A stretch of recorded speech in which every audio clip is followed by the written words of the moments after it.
Okay so guys last week हमने surface tension start किया था, राइट? सरफेस टेंशन कहाँ तक हुआ है? Yes, Puransh Mathur, yes. Viscosity, Stokes law हो गया। टर्मिनल वेलोसिटी निकाल ली थी क्या हमने? Did we calculated terminal velocity in the last lecture?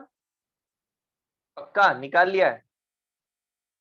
Okay just a minute, हाँ गाइस, एक मिनट बस होल्ड करना।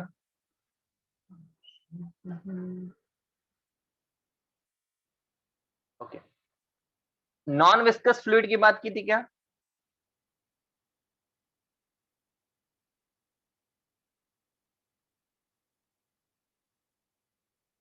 नॉन विस्कस फ्लूइड की बात की थी हमने।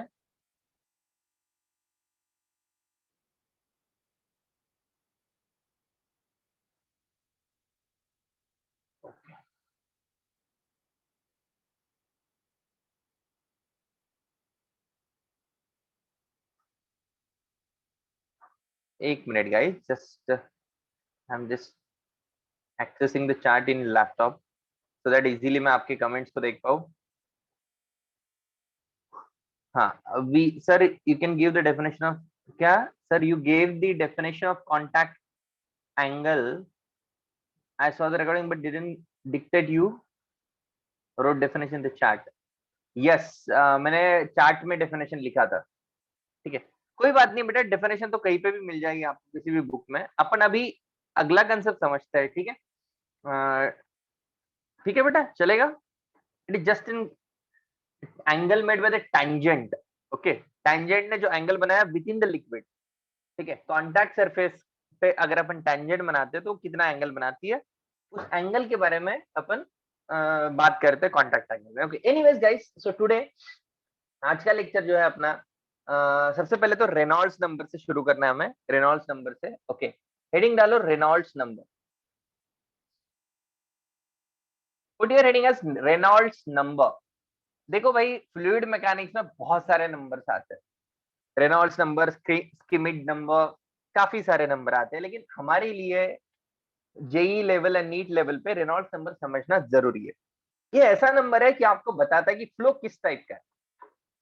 ओके, सो जैसे कि रेनॉल्ड्स नंबर की वैल्यू दी जाती है, सबसे पहले तो क्रिटिकल वेलोसिटी हम डिफाइन करते हैं। VC is a critical velocity. Let's say critical velocity, I will tell you the definition of critical velocity. पहले तो समझ लेते हैं क्रिटिकल वेलोसिटी है क्या। It is Reynolds number into viscosity divided by density into diameter. क्या होता है ये? Reynolds number into viscosity upon density into diameter, where N is a Reynolds number.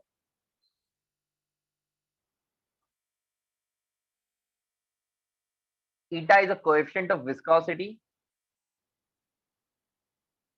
आज का लेक्चर काफी इजी है, ठीक है? बहुत इजी रहेगा आज का लेक्चर, कुछ इसमें डिफिकल्ट चीजें होने नहीं वाली है। बहुत ही आसान टॉपिक है आज का। अपन आज रेनॉल्ड्स नंबर के बाद एक फ्लो का फ्लो वेलोसिटी डिराइव करेंगे, उसके बाद अपन इलास्टिसिटी पढ़ेंगे, ठीक है? eta is a coefficient of viscosity, your rho is a density of the fluid and d is a diameter of the pipe and d is a diameter of a pipe। देखो बेटा, आपका मैंने I guess मैंने दो चीजें discuss की थी, streamline flow and turbulent flow किया था क्या डिस्कस? टर्बुलेंट वर्ड यूज किया था क्या हमने? टर्बुलेंट कब होता है टर्बुलेंट फ्लो? जब बहुत ही ज्यादा रैंडमनेस होती है वेलोसिटी में, जो ईडीज फॉर्म होता है। जैसे कि इसके लिए एग्जांपल दिया था मैंने, waves of sea water. Sea water की जो वेव्स बनती है, that is a turbulent flow. They are not flowing uniformly, सबका स्पीड अलग अलग होता है, राइट? ये बात किया था ना हमने। एक मिनट अक्षय, आप टर्मिनल वेलोसिटी है तो फंक्शन ऑफ टाइम कैसे करेंगे? Terminal velocity function of time नहीं, टर्मिनल वेलोसिटी तो कांस्टेंट होती है बेटा। वो फंक्शन ऑफ टाइम कैसे होती है? टर्मिनल वेलोसिटी एक पर्टिकुलर टाइम के बाद अचीव होती है, ठीक है? अक्षय, जस्ट जो तू क्वेश्चन पूछ रहा है, तू कह रहा है कि टर्मिनल वेलोसिटी तो फंक्शन ऑफ टाइम क्या होगी? मुझे बता, टर्मिनल वेलोसिटी वैरी करती है क्या? Tell me Akshay, is it varying guys? Terminal velocity vary करती है क्या? नहीं। एक कांस्टेंट वैल्यू ऑफ वेलोसिटी को अपन टर्मिनल वेलोसिटी कहते हैं। समझ में आया क्या? लेकिन उस कांस्टेंट वेलोसिटी को अचीव करने के लिए कुछ समय लगेगा, ऐसे नहीं कि तुरंत हो जाएगी अचीव। पहले क्या होगा, अपोजिशन मिलेगा तो वेलोसिटी बढ़ रही है बढ़ रही है बढ़ रही है, एक लेवल पे वेलोसिटी कांस्टेंट हो गई। Okay, velocity as a function of time कैसे लिखना है वो भी हमने सीखा था लास्ट वीक में, राइट। जनरल जो फोर्स का इक्वेशन होता है उसको मास इनटू एक्सेलरेशन लिख लो, एक्सेलरेशन को dv by dt लिख लो, तो velocity as a function of time मिल गया। Anyways, let's come back to this. So turbulent flow is something which is, like basically turbulent word क्या है, it's like a ED's formation. ED मतलब ED word को समझते हो ना, ऐसे है ना, पानी ऐसे जाके ऐसे कर रहा है, ऐसे non uniform water, like that. Okay, so ऐसे स्ट्रीमलाइन फ्लो नहीं है, लैमिनार फ्लो नहीं है, एकदम टर्बुलेंट हो गया फ्लो, मतलब लाइक ईडीज फॉर्म कर रहा है, सब लोग अलग वेलोसिटी से जा रहे हैं। No no Rishikesh, no no no. Okay, Rishikesh अभी पढ़ लो बेटा, जो पढ़ा रहा हूँ इलास्टिसिटी होगा चालू, अभी ये समझ लो बेटा, ठीक है। तो बेसिकली ये रेनॉल्ड्स नंबर क्यों डिफाइन किया, देखो हम किसी भी चीज के लिए एक तो क्रिटिकल वेलोसिटी डिफाइन करते हैं। मान ले मेरे पास एक पाइप, जरा लॉजिकली सोच, मेरा अगर पाइप जो है उस पाइप का डायमीटर बड़ा होगा, मुझे बता, पाइप का डायमीटर बहुत बड़ा है, तो उसके लिए एक ऐसी वेलोसिटी जहां तक फ्लो स्ट्रीमलाइन रह सकता है, वो छोटा है कि ज्यादा बड़ा है। फिर से क्वेश्चन रिपीट करता हूं, थोड़ा कंफ्यूजिंग है क्वेश्चन, थोड़ा फिर से सुनो अच्छे से। मेरे पास एक पाइप,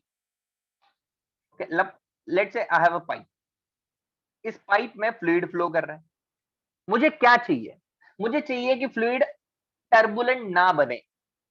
तो टर्बुलेंट बनने के लिए एक वीसी होगा ना, एक क्रिटिकल वेलोसिटी होगा कि जिसके इधर फ्लूइड टर्बुलेंट नहीं है और उसके उधर फ्लूइड टर्बुलेंट है। लेट्स से एक नंबर ले लेते हैं, लेट्स से 1500 एक नंबर है ऐसा, फॉर एग्जांपल पर्टिकुलर पाइप के लिए। अगर वेलोसिटी उससे कम होती है तो फ्लो टर्बुलेंट नहीं है, मतलब लैमिनार है, और उससे ज्यादा है तो फ्लो टर्बुलेंट बन गया। ठीक है, अब क्वेश्चन सुनो, अगर मैं डायमीटर बढ़ा देता हूं तो ये जो क्रिटिकल वेलोसिटी है इसकी वैल्यू क्या होगी। अगर मैं डायमीटर को बढ़ा दूं, सोचो जरा लॉजिकली सोचो, मैंने डायमीटर बढ़ा दिया तो टर्बुलेंट बनना थोड़ा आसान हो जाएगा, राइट, जल्दी टर्बुलेंट बन जाएगा। लेकिन अगर मैं डायमीटर छोटी करूं तो टर्बुलेंट बनने के लिए डिफिकल्टी है, जितना छोटा छोटा पाइप होता जाएगा उतना यूनिफॉर्मिटी ज्यादा है फ्लो में। क्या बात समझ में आ रही है आपको। तो what is critical velocity, critical velocity एक ऐसी वेलोसिटी है जिसके पार आप चले जाओ तो आपका फ्लो टर्बुलेंट बन जाता है, जिसके पहले रहो तो आपका फ्लो टर्बुलेंट नहीं बनता है, नहीं होता है। तो रेनॉल्ड्स नंबर क्या करता है, रेनॉल्ड्स नंबर बताता है कि आपका फ्लो टर्बुलेंट है कि नहीं है। जैसे कि स्टैंडर्ड जो फॉर्मूलाज होते हैं उसमें बेसिकली एन की वैल्यू, रेनॉल्ड्स नंबर की वैल्यू अगर 2000 से कम हो, okay, if Reynolds number value is less than 2000 then the flow is called as laminar, तो फ्लो को लैमिनार बोला जाता है। और जब रेनॉल्ड्स नंबर की वैल्यू 2000 से बड़ी निकल के आए तो फ्लो को टर्बुलेंट बोला जाता है। वन मोर थिंग, काफी बार तुम ऐसा देखोगे कि क्रिटिकल वेलोसिटी को ऐसे डिफाइन किया गया, N into N upon rho into R, चलेगा क्या ये ऐसा डेफिनेशन, विल इट होल्ड, ऐसा डेफिनेशन भी चलेगा क्या। नहीं वही बोल रहा हूँ, काफी बुक ऐसा करेंगे, यहाँ 2r नहीं लिखेंगे, आर लिखेंगे, गलत नहीं है कुछ, पर क्या उनकी ये वैल्यू सेम रहेगी, ये वैल्यू बदल जाएगी। क्या बात समझ में आ रही है सबको, सबको बात समझ में आ रही है पक्का। हम तो खैर इससे हमें कोई लेना देना नहीं है, हम तो यही फॉलो करने वाले, पर मैं बता रहा हूँ कहीं कहीं सरप्राइजिंगली आपको दिख जाए कि अरे सर ने तो डी बोला था, इस बुक में तो आर दिख रहा है, तो गलत कुछ नहीं है। अगर कोई हैंड रेज करे, व्हाई बेटा what happened, someone is raising the hand,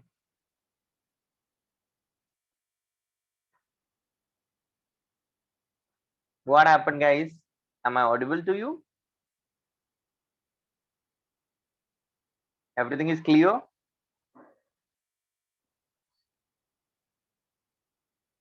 yes, I am looking your chart, chart मुझे विजिबल है बेटा, कोई दिक्कत है तो कमेंट कर दो।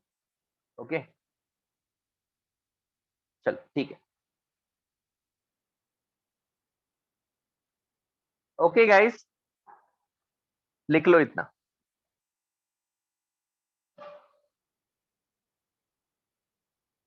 लिख लो इतना। So if velocity is more than vc, the flow will be turbulent. Yes, yes, turbulent flow के लिए velocity will be greater than the critical velocity, इसके लिए velocity will be lesser than the critical velocity. Okay, understood. Laminar मतलब turbulent ना होना, मतलब laminar होना, ऐसे।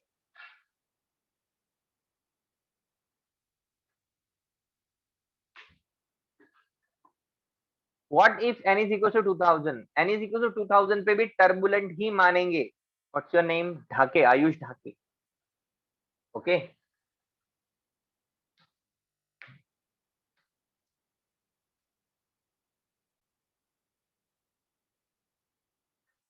Steady flow, yes. Devraj, yes.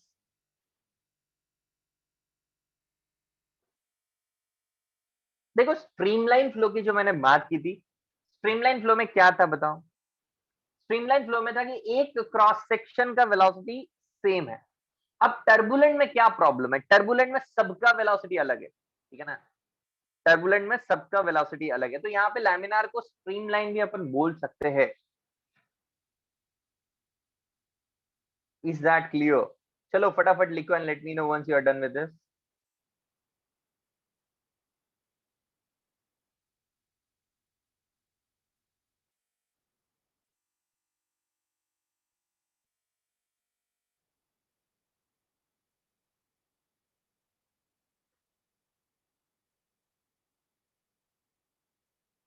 फिर से बताता हूँ, लैमिनार को स्ट्रीमलाइन फ्लो भी बोला जा सकता है, अपन स्ट्रीमलाइन भी इसको कह सकते हैं।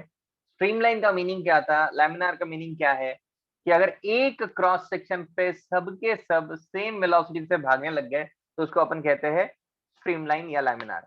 पर अगर सबकी वेलोसिटी डिफरेंट हो जाए तो फ्लो हो जाता है टर्बुलेंट। क्या समझ में आया सबको रेनॉल्ड्स नंबर का कंसेप्ट? तो अल्टीमेटली इस पूरी स्लाइड में क्या इंपॉर्टेंट है, अगर मेरा value of Reynolds number lesser than 2000 है तो मेरा फ्लो लैमिनार है, नहीं है तो वो टर्बुलेंट है, दैट्स इट।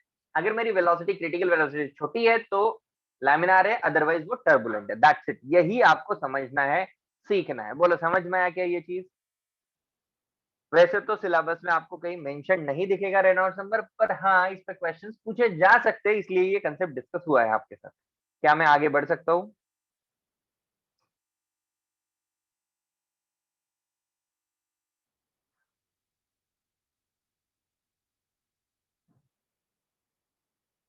चल आगे बढ़ते हैं।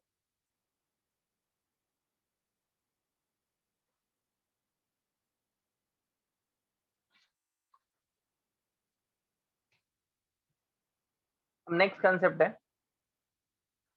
पॉइजलीज इक्वेशन, लिखो। पॉइजलीज इक्वेशन, ये किसके लिए डिफाइन किया गया है? ये डिफाइन किया गया है विस्कस फ्लूइड के लिए। Okay, it is defined for non ideal fluid. किसके लिए डिफाइन किया गया है ये? नॉन आइडियल फ्लूइड के लिए। इसका क्या मीनिंग है समझते हैं। Yes, waves of the sea are turbulent, yes true. ये non ideal fluid, non ideal मतलब विस्कस फ्लूइड कैसे, आइडियल कि नॉन आइडियल? Tell me. जो विस्कस फ्लूइड है वो आइडियल है कि नॉन आइडियल है? अरे गधो, नॉन आइडियल है, आइडियल कौन बोल दिया? आइडियल कैसे हो सकता है? आइडियल में विस्कोसिटी होनी चाहिए क्या? आइडियल में विस्कोसिटी बिल्कुल भी नहीं होनी चाहिए। समझ में आया क्या सबको? अच्छा एक बात बताओ, थोड़ा और अच्छे से समझते हैं, आइडियल और नॉन आइडियल का डिफरेंस देखो क्या है। सपोज आपका ये पाइप है, हाँ। अब देखो, अगर ये अपन देखेंगे, ये अगर पाइप है, इस पाइप में देखेंगे अपन, अगर मैं वेलोसिटी की प्रोफाइल बनाता हूं तो सबसे ज्यादा वेलोसिटी किसकी है? If I want to draw the velocity profile, can you tell me इस पूरे पाइप में सबसे ज्यादा कौन तेज भाग रहा होगा? अगर फ्लूइड नॉन आइडियल है, अगर फ्लूइड में विस्कोसिटी है, तो ऊपर वाला, नीचे वाला की सेंटर वाला, सबसे ज्यादा कौन भाग रहा है फास्ट? सेंटर वाला। Very good. ऊपर वाले का जीरो है, तो वेलोसिटी प्रोफाइल कुछ इस तरीके से होती है। Okay, this is a velocity profile, मतलब ऐसे। इसका वेलोसिटी इधर इतना, इतना, इतना। समझ में आ रहा है क्या सबके? ये क्यों हुआ? ऐसा क्यों हुआ? This is because of the viscosity. किसके वजह से हुआ? विस्कोसिटी के वजह से हुआ। अब देखो, जेई में और नीट में, नीट वालों के लिए अभी जो मैं डिराइव करने जा रहा हूँ, नीट वालों के लिए फिर से मैं बता रहा हूँ, अल्टीमेट इक्वेशन काम का है। नीट वालों के लिए फ्लो रेट का इक्वेशन काम का है। जो लास्ट इक्वेशन डिराइव होने वाला है वो काम का है। लेकिन बाकी स्टूडेंट्स के लिए पूरा डेरिवेशन, जो जेई के बच्चे उनके लिए डेरिवेशन भी इंपॉर्टेंट है, अच्छे से समझना पॉइजनलीज इक्वेशन क्या होती है। ठीक है, अब देखो हम क्या निकालने वाले कि पानी कितने फ्लो रेट से जा रहा है। फ्लो रेट मतलब समझते हो guys, do you understand the meaning of flow rate? Rate of flow of fluid मतलब कितना पानी जा रहा है पर सेकंड में। ओके, कितना पानी जा रहा है पर सेकंड में, मीटर क्यूब पर सेकंड, और we can say D by D T of volume. क्या होता है ये? D by D T of volume. समझ में आ रहा है सबको? ये अपन डिराइव करने जा रहे हैं। नीट वाले स्टूडेंट के लिए अल्टीमेट इक्वेशन काम की है। अब देखो मुझे एक बात बताओ, अगर मैं ऐसे देखूं, फिर से एक डायग्राम बना लेते हैं। तो ये मेरा अल्टीमेट रेडियस है, लेट्स से ये अल्टीमेट रेडियस होगा आर पाइप का। यहां से मैं ये सेंटर है। अगर सेंटर से मैं छोटे से आर डिस्टेंस पे जाऊं, तो छोटे से आर डिस्टेंस का एक एलिमेंट मैंने लिया। मुझे बताओ इस एलिमेंट पे इस साइड और इस साइड प्रेशर सेम कि डिफरेंट? इस साइड और इस साइड सेम कि डिफरेंट? डिफरेंट। बोलो किस साइड ज्यादा प्रेशर होगा, लेफ्ट साइड की right side? Fluid is flowing like this, tell me pressure किस साइड ज्यादा है? यूनिफॉर्म लेफ्ट साइड प्रेशर ज्यादा है। वेरी गुड, बहुत बढ़िया। तो ऐसा करते हैं, इधर के प्रेशर को मानते हैं P1 और इस साइड के प्रेशर को मानते हैं P2, और प्रेशर डिफरेंस को मानते हैं P1 माइनस P2। क्या ये प्रेशर डिफरेंस की वजह से एक फोर्स लग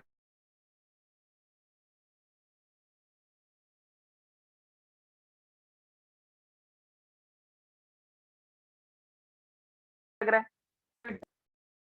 You can't hear me, Akshay. Why? Other students are able to hear me?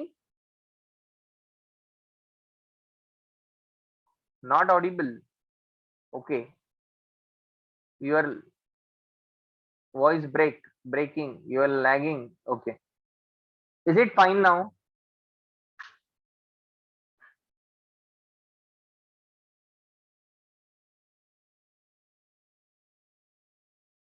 अभी ठीक है ना?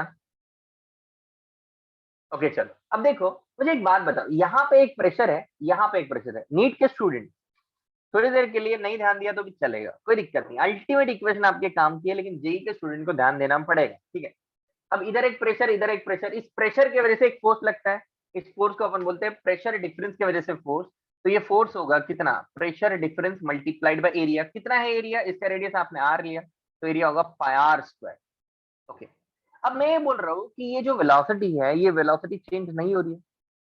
जो फ्लूइड फ्लो कर रहा है, नॉन विस्कस फ्लूइड में फ्लूइड फ्लो कर रहा है, तो ये फ्लूइड का जो वेलोसिटी है, ये अगर चेंज नहीं होगा, इसका मतलब क्या होता है? फोर्स क्या होता है? When the velocity is not changing, that means force is F net is zero. बहुत बढ़िया। वेलोसिटी चेंज नहीं होने वाली, मतलब नेट फोर्स तो होना नहीं चाहिए, नेट फोर्स तो जीरो होना चाहिए भाई। तो एक फोर्स तो ये हो गया, फिर इसको बैलेंस कौन कर रहा होगा? सोचो, इसको बैलेंस कौन कर रहा होगा? ये एक फोर्स तो लग ही रहा है प्रेशर डिफरेंस की वजह से। वेरी गुड, विस्कस फोर्स कर रहा होगा। और विस्कस फोर्स की वैल्यू क्या है? What is the value of viscous force? Last lecture में पढ़ा था क्या? Eta into A, viscosity into area into rate of change of velocity. याद आया? एरिया क्या है? इसका एरिया क्या है लेयर का? देखो एरिया को सही लिख रहे होगा, देखो 2 पाई आर इंटू एल, बोलो सही लिखा area, multiplied by velocity gradient. R के रिस्पेक्ट में वेलोसिटी कैसे चेंज हो रही है, बोलो। ये इक्वेशन समझ में आई क्या? ये दोनों फोर्सेस को इक्वल क्यों लिया गया? इक्वल क्यों लिया गया? Tell me. क्योंकि वेलोसिटी कैसी है? कांस्टेंट। कैसी मानी गई है वेलोसिटी? कांस्टेंट मानी गई है। बोलो समझ में आ रहा है क्या? बोलो चमक रहा है क्या सबको?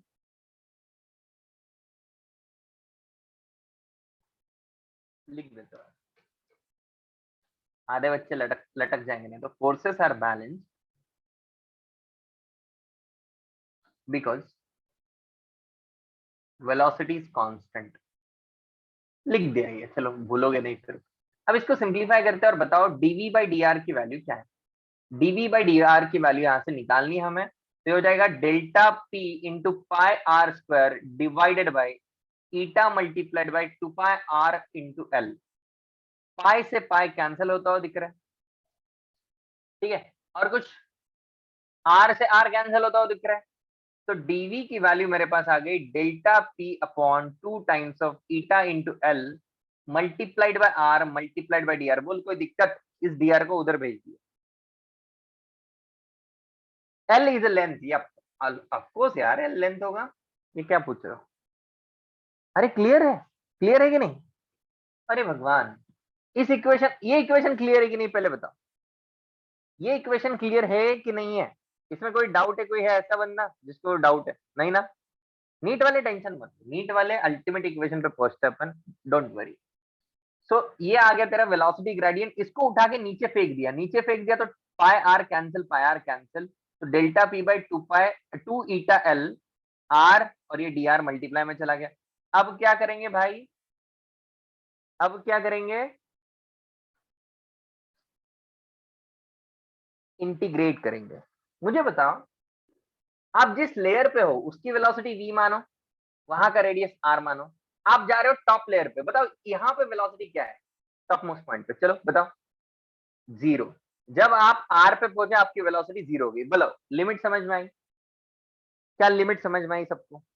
देखो अच्छे से देखो, जहां मैं हूं वहां मेरी स्पीड v है, अगर मैं एंड पे जाऊं तो मेरी स्पीड जीरो हो जाएगी। देखो ये वेलोसिटी प्रोफाइल। ओके, तो इसको इंटीग्रेट करने पे v मिलता है, v पे लिमिट नीचे वाला देन ऊपर वाला equal to delta p divided by 2 eta l। r का इंटीग्रेशन r स्क्वायर बाई 2, तो ये 2 को 4 बना दिया मैंने, इधर r स्क्वायर है, इधर नीचे r ऊपर कैपिटल R।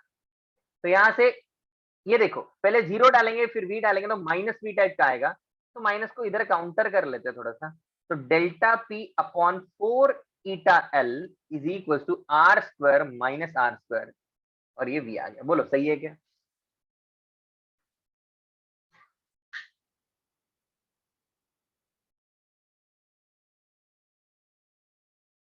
अब जरा सोचो, हमारी इक्वेशन में कुछ झोल नहीं है ना, एक बार चेक कर लेते। देखो हम r को अगर जीरो डाले, अगर हम r को जीरो डाले तो मैक्सिमम, नहीं कुछ गड़बड़ है, माइनस का गड़बड़ लग रहा है, कहीं माइनस का गड़बड़ है, कहीं माइनस का गड़बड़ है, कहाँ है देखो जरा। आर स्क्वायर बाई 2 r और r, नीचे वाला लिमिट पहले डाला। हाँ विस्कस फोर्स में माइनस मिस कर दिया, sorry sorry my bad. Viscous force में माइनस, तो यहाँ माइनस, तो यहाँ माइनस, तो इस माइनस को इधर ले लेते हैं, इसको इधर ले लेंगे तो अंदर में हो जाएगा। अब चमका, अब बराबर है, अब बराबर है। तो नीट स्टूडेंट, तुम्हें ये इक्वेशन काम की है सबसे एक नंबर पे, ये लिख लेना, आप पूरी डेरिवेशन लिखने की जरूरत नहीं है कि वेलोसिटी किसी भी लेवल पे क्या होती है।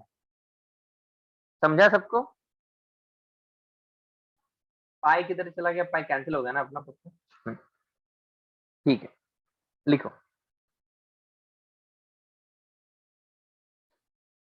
Sir limit zero to capital R क्यों नहीं लिया? क्योंकि मैं यहां से यहां जा रहा हूँ, आर से कैपिटल आर जा रहा हूँ, तो वी से जीरो पे स्पीड थोड़ी सी, आर को जीरो थोड़ी रखा मैंने, आर को जीरो रखता तो यहाँ की स्पीड वी मैक्सिमम निकल के आती।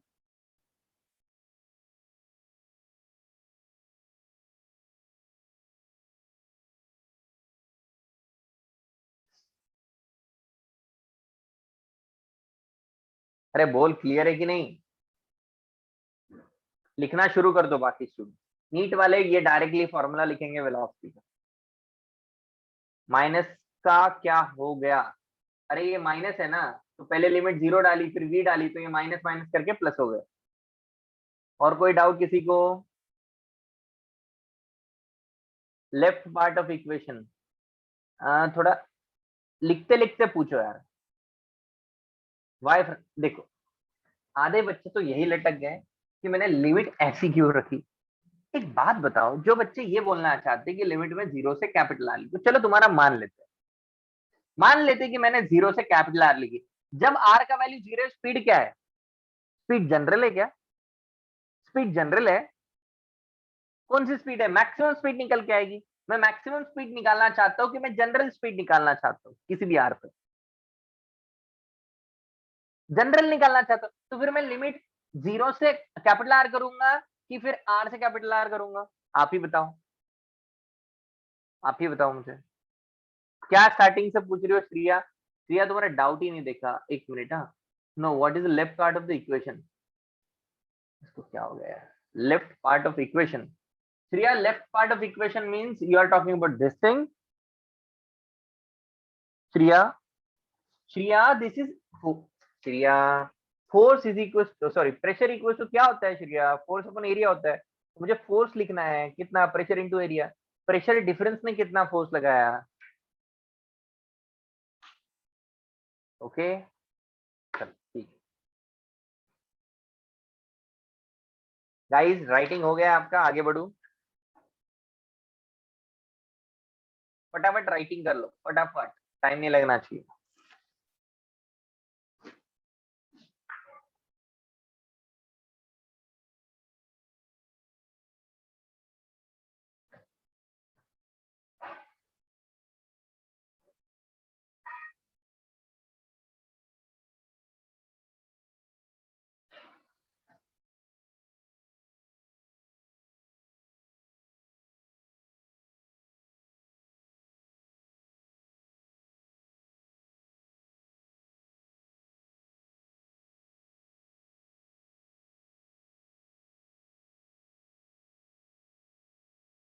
चलो अभी आगे का पढ़ते हैं। देखो फ्लोरेट की बात करते हैं। अब हमने वेलोसिटी इक्वेशन निकाल ली है, ये हमारी जनरल वेलोसिटी इक्वेशन है। ओके, अब हमें फ्लोरेट निकालना है। फ्लोरेट मतलब कितना चेंज हो रहा है वॉल्यूम का। वॉल्यूम को क्या लिख सकते हैं गाइस, मुझे बताओ वॉल्यूम को क्या लिखा जा सकता है। चलो फटाफट कमेंट करो, 1 मिनट। हाँ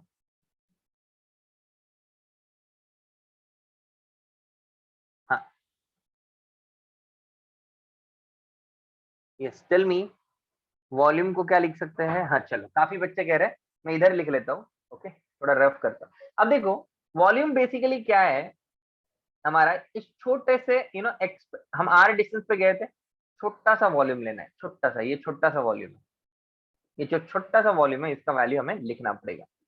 तो वॉल्यूम को कैसे लिख सकते हैं।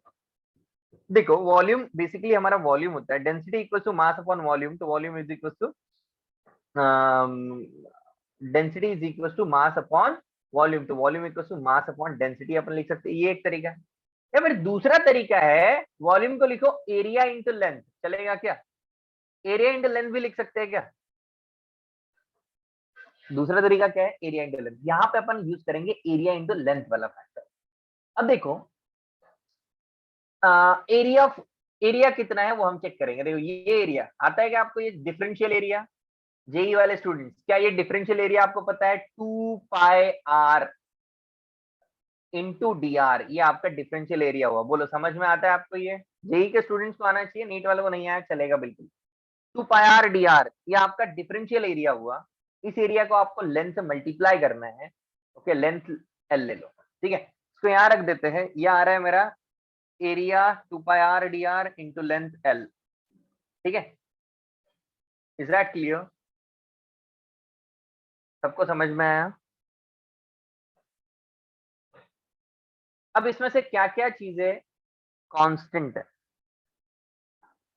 टेल मी, इसमें से क्या क्या चीजें कांस्टेंट है जो बाहर निकलेगी,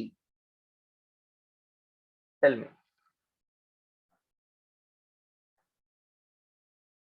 एल का जो बदलना है, लेंथ का बदलना है, इसको क्या लिख सकता हूं मैं,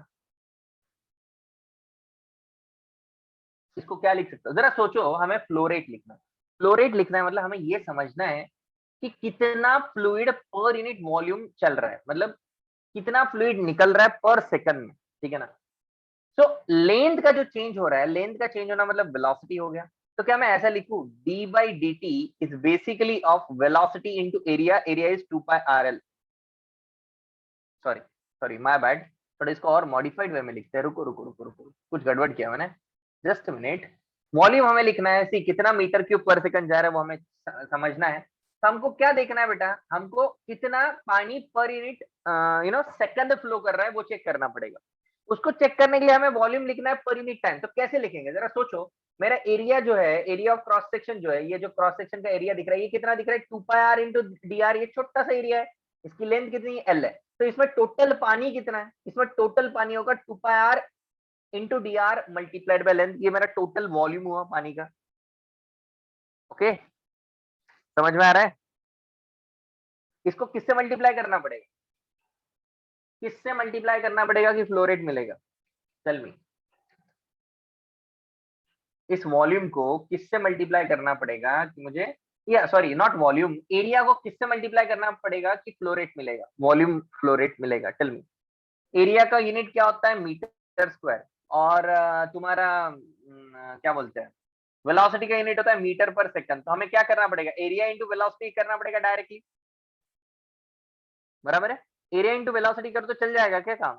चल जाएगा, मीटर क्यूब पर सेकंड आ जाएगा। तो ऐसा करते हैं, एरिया इंटू वेलोसिटी करते हैं। एरिया की वैल्यू क्या आई? 2 pi are into D r, okay, multiplied by velocity. Velocity की वैल्यू हम निकाल चुके हैं, इसको पुट कर देते हैं, 2 pi are into D R. ये छोटा सा फ्लो रेट हुआ, इसकी वैल्यू है 2 pi are into D R into velocity. Velocity की वैल्यू है delta P divided by 4 eta L in bracket R square minus R square. देखो भाई, समझ में नहीं आया तो अभी पूछ लो, कंफ्यूज तो नहीं हो गए ना? काफी बच्चे कंफ्यूज हो गए होंगे। मैं रिपीट करता हूँ, मुझे क्या चाहिए? मुझे चाहिए कि पानी कितना फ्लो करे पर मीटर क्यूब, मीटर क्यूब पर सेकंड। पानी फ्लो रेट कितने रेट से फ्लो करता है पानी, है ना? मीटर क्यूब पर सेकंड चाहिए।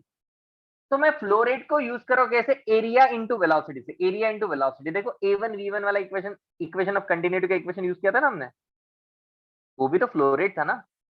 तो वही इक्वेशन मैंने यहाँ पे फ्लो रेट के लिए यूज किया, पर एक छोटा सा फ्लो रेट, इतने से छोटे से, इसकी वजह से इसने छोटा सा फ्लो रेट लिख लिया। वेलोसिटी का जनरल वैल्यू तुम निकाल चुके हो, उसको पटक दिया यहाँ पे। तो अल्टीमेटली हमारा इक्वेशन क्या बनता है? देखो, 2 से 2 कैंसिल हो गया, ओके। तो हमारे पास delta P upon 2 eta L constant बाहर निकला, पाई इसके साथ है, आर डी आर, और ये टर्म, दोनों टर्म ऐसी है, R square minus R square multiplied by R D R. अब दोनों तरफ इंटीग्रेशन कर देंगे, ओके। टोटल फ्लो रेट निकालने के लिए हम 0 से कैपिटल आर तक इंटीग्रेट कर देंगे, ठीक है। इसको इंटीग्रेट करके देखते हैं, डेल्टा पी इंटू पाई, फिर से बता रहा हूं, only for JEE student, this is only for JEE student, R square into R minus R cube, इसका इंटीग्रेशन करना है डी आर के साथ। तो ये आएगा delta P pi upon 2 eta L multiplied by R square into, okay, तो ये हो जाएगा आर की पावर 4 डिवाइडेड बाय 4 माइनस ये होगा आर की power 4 by 4, just a minute, R sorry R ये बाई 2 आएगा, आर की पावर 4 बाय 2। देखो, आर स्क्वायर बाय 2 होगा ना, और यहाँ आर की पावर 4 बाय 4 होगा। यहाँ क्या होगा? आर स्क्वायर बाय 2, और यहाँ क्या होएगा? आर की पावर 4 बाय 4। समझ में आया? नो नो नो, हमें टोटल फ्लो रेट चाहिए। ये क्या है? What is this? This is a total flow rate, total flow rate. तो इसलिए लिमिट क्या है?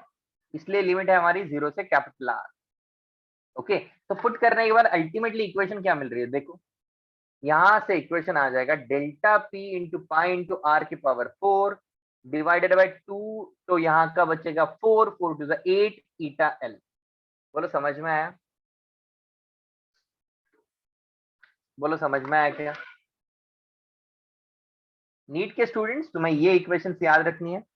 क्वेश्चन आया था एक बार नीट, क्यों मैं बोल रहा हूँ, वैसे तो सिलेबस में मेंशन नहीं है बच्चों तुम्हारे, लेकिन क्यों बोल रहा हूँ? क्योंकि एक बार क्वेश्चन आया था कि क्यू प्रोपोर्शनल टू आर की पावर 4 को यूज करना पड़ा था वहां पे। क्या यूज करना, क्या बोला था क्वेश्चन में? क्वेश्चन में बोला था, नीट का क्वेश्चन था, देखो सुनो, नीट का क्वेश्चन था, बोला था कि एक पाइप है, उसका रेडियस आर है, अगर मैं रेडियस को डबल कर देता हूं तो कितना ज्यादा फ्लो रेट होगा। अब जब तक तुम्हें ये पता ही नहीं कि flow rate is proportional to R की पावर 4, तुम ये क्वेश्चन सॉल्व ही नहीं कर पाओगे। समझ में आया क्या? अगर मैंने रेडियस को डबल कर दिया तो फ्लो रेट कितना टाइम्स हो जाएगा, ऐसा क्वेश्चन आता है नीट में, बस इससे ज्यादा लेवल नहीं पूछी जाएगी।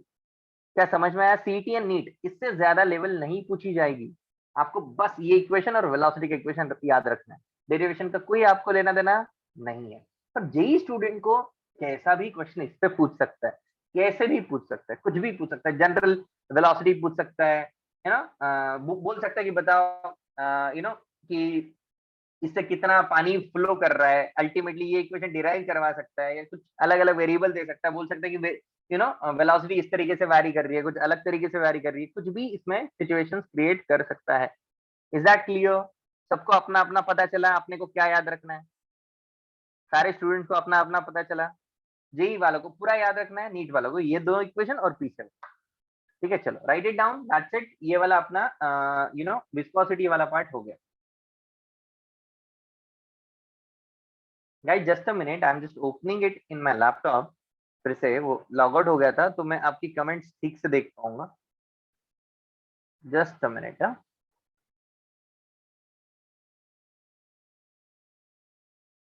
लिखना शुरू कर दो, तब तक तुम्हारे डाउट्स मैं एड्रेस करता हूँ। Just a minute, give me 1 minute.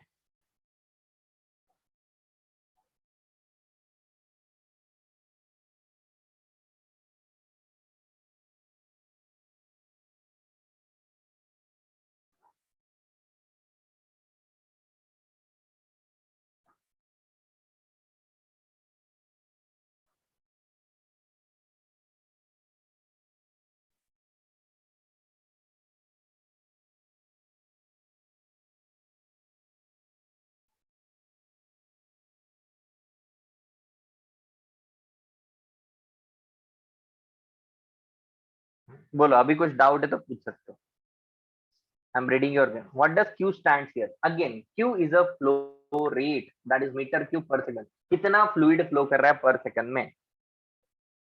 Delta P के अंडर कितना 8 ईटा एल, यहाँ पे ये 2 था, ये 2 इंटू 4 हो जाएगा यहाँ का। ओके सर, कौन से 3 फॉर्मूलाज फॉर नीट एक बार रिपीट करोगे? वेलोसिटी का फॉर्मूला कोमल, क्यू का फॉर्मूला एंड क्यू की प्रोपोर्शनलिटी। अल्टीमेटली ये भी याद रखो ना तो भी काम बन जाएगा। क्यू की प्रोपोर्शनलिटी भी याद रखो बेटा, काम बन जाएगा। कोमल, इज दैट क्लियर बेटा? और किसी को कोई डाउट है?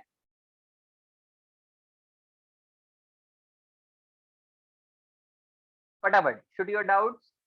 जिसको डाउट्स नहीं है वो लिखता रहे प्लीज। नो डाउट्स गाइस, समझ में आया? भारी नहीं गया ना? जेई स्टूडेंट्स, आपको डिफिकल्ट तो नहीं गया ना? समझ में आया ना? Okay so I told you again, Q is a rate of flow rate, meter cube per second.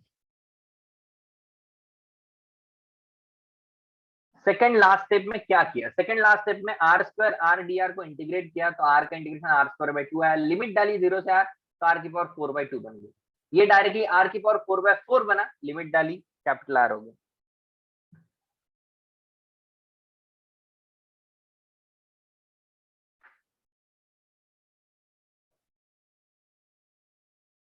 Understood बेटा?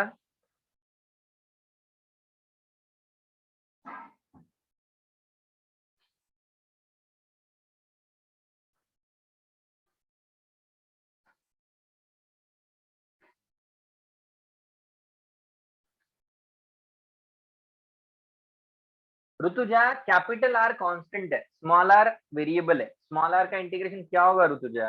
आर स्क्वायर बाई 2 होगा, right? Yes exactly Rutuja. Rutuja, you are a JEE student? Okay good.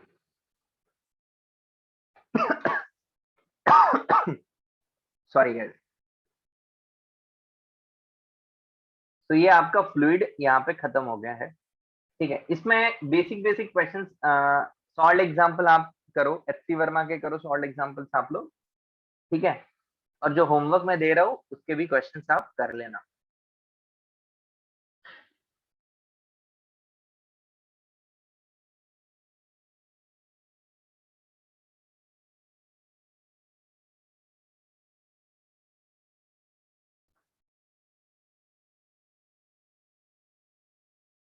Pyramid की तरह दिखेगी, बिल्कुल सही सोच रहे हो, हाँ वैसे ही कुछ दिखेगा। चलो गाइज आगे बढ़े। हाँ, I took circumference into thickness because I want this area. इस ये जो डायग्राम दिख रही है ना, इसमें मुझे कितना पानी है वो देखना।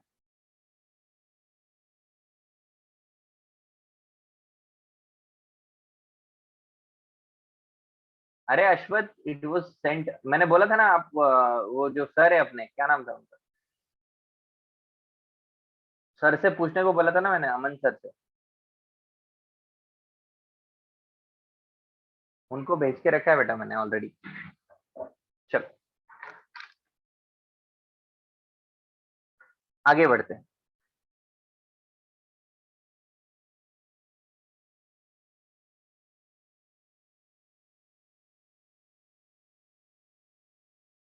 आगे बढ़े। होमवर्क साहिल, अपूर्वा जल्दी लिखो बेटा।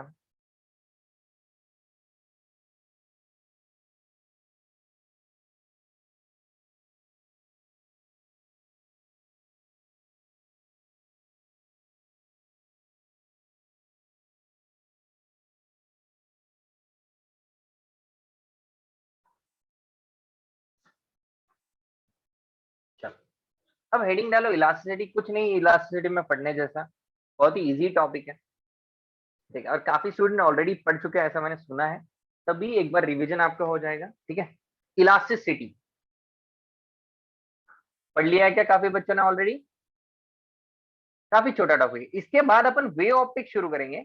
इलास्टिसिटी काफी छोटा है, जल्दी से इसको निपटा देंगे, ओके। फिर अपन बोर्ड लेवल्स पढ़ाए, ओके कोई बात नहीं। फिर अपन क्या शुरू करेंगे, इसके बाद अपन चालू करेंगे wave optics. Yes, this is also new topic, elasticity. तो गाइस सबसे पहले तो मैं ये पूछना चाहता हूँ कि what is elasticity, what is the meaning of elasticity, is this body elastic? ये इलास्टिक है क्या बॉडी? नो। कोई मेरे पास इलास्टिक चीज है क्या अभी? No, I don't have any elastic cheese right now. But what is elasticity? Is a property of the body. Elasticity means rubber नहीं, है ना? क्यों? ये बॉडी प्लास्टिक है कंप्लीटली, ये इलास्टिक नहीं है। पर क्या रबर ही इलास्टिक होता है? ऐसा नहीं होता ना, डेफिनेशन नहीं है वो। इलास्टिसिटी मतलब रबर, ऐसा नहीं होता, ठीक है। समझते हैं कि इलास्टिसिटी एग्जैक्टली क्या होता है। एबिलिटी, टेंडेंसी टू रिस्टोर, ये एकदम बढ़िया डेफिनेशन दिया है चिन्मय ने। देखो ओम ने भी डेफिनेशन दिया, elasticity is the ability of an object और material to resume its normal shape after being stretched और कंप्रेस्ड। Very good. किताबी डेफिनेशन पूरी बिल्कुल किताबी डेफिनेशन है कि अगर कोई बॉडी अपनी अपनी शेप को रिगेन करे ना करे, पर जो प्रॉपर्टी होती है बॉडी की, जो कितने हद तक कोई बॉडी अपने शेप को रिगेन कर सकती है, that property of the body is called as elasticity, okay. extent to which body can regain its original shape and size after taking back the external forces. External forces जब हटा देते हैं body के ऊपर के, तब बॉडी कितना अपनी शेप को रिगेन करती है कंप्लीटली, उस चीज के ऊपर बॉडी का इलास्टिसिटी डिफाइन होता है। On basis of that bodies are categorised into 3 parts. कौन सी बॉडीज? ये डेफिनेशन में लिखवा दूंगा guys, don't worry about the definition लिखवा दूंगा, किताबी डेफिनेशन एग्जैक्टली लिखेंगे, कोई दिक्कत नहीं उसमें। सबसे पहले तो इसमें बताओ कितने पार्ट्स में अपन बॉडी को तोड़ेंगे। On the basis of property of elasticity bodies are categorised as, tell me, पता है सबको? Elastic body, plastic body, yes, completely elastic body, completely plastic. Elastic मतलब पूरे पूरा रिगेन करे, कंप्लीट रिगेन तो इलास्टिक। नो रिगेन मतलब प्लास्टिक। पार्शियली इलास्टिक मतलब थोड़ा पार्शियल रिगेन करे। समझ में आया क्या? तो ऐसे 3 टाइप में अपन इलास्टिसिटी में बॉडी को तोड़ देते हैं। परफेक्टली इलास्टिक,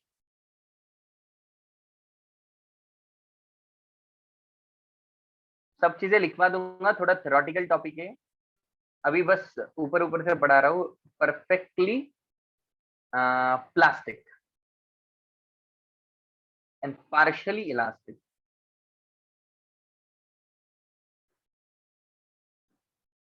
ओके, समझ में आया? इसमें क्या होगा परफेक्टली इलास्टिक में?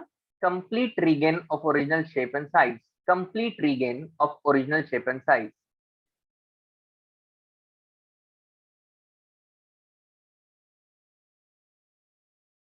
ओके, इसमें क्या होगा? No regain at all. And इसमें क्या होगा? Partial regain. बोलो ये फंडा समझा?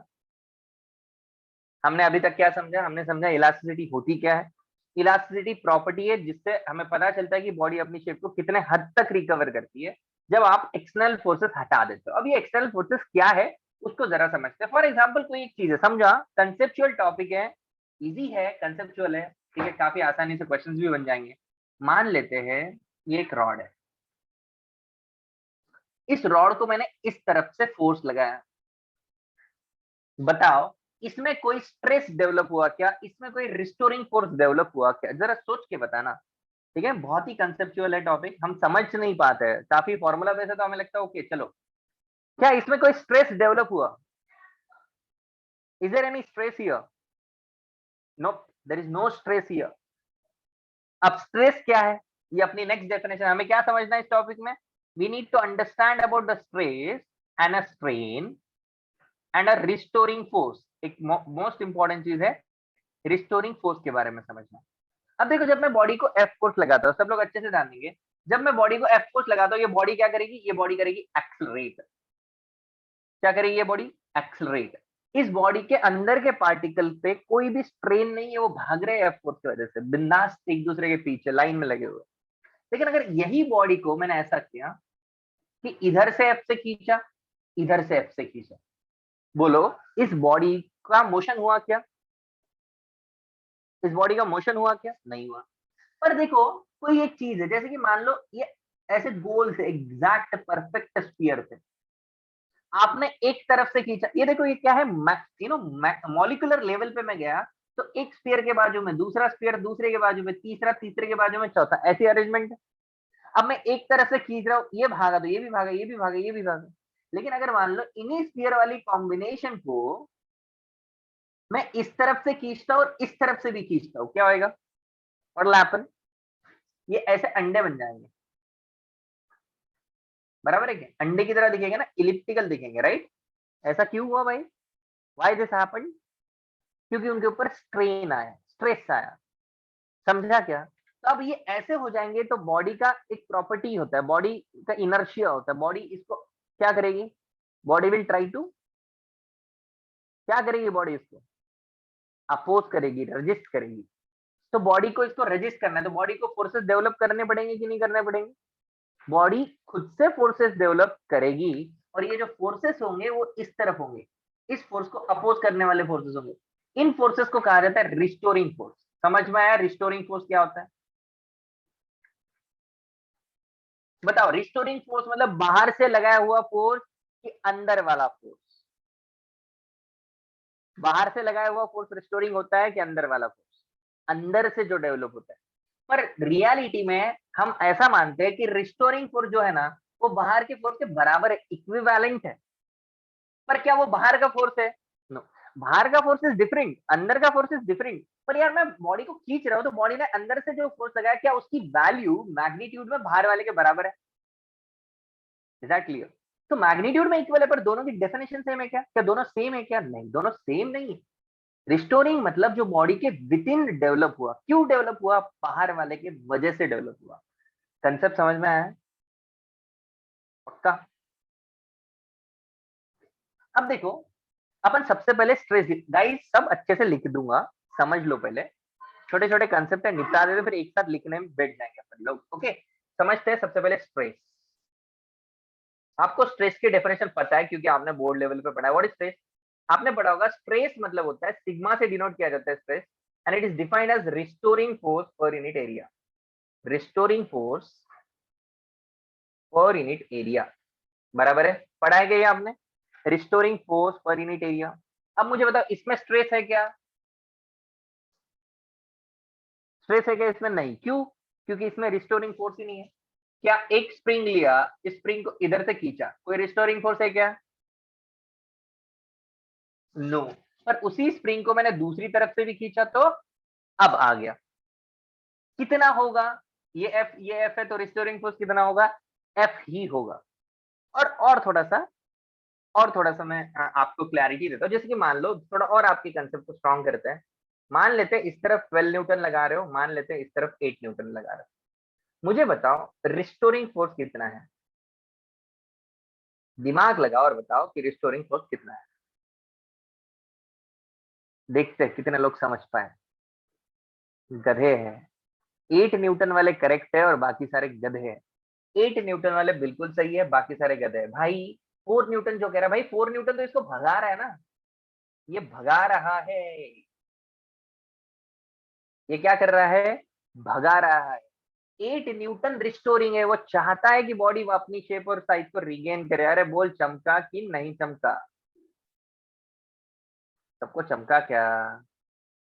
पक्का? तो 8 न्यूटन क्या हुआ? रिस्टोरिंग हुआ।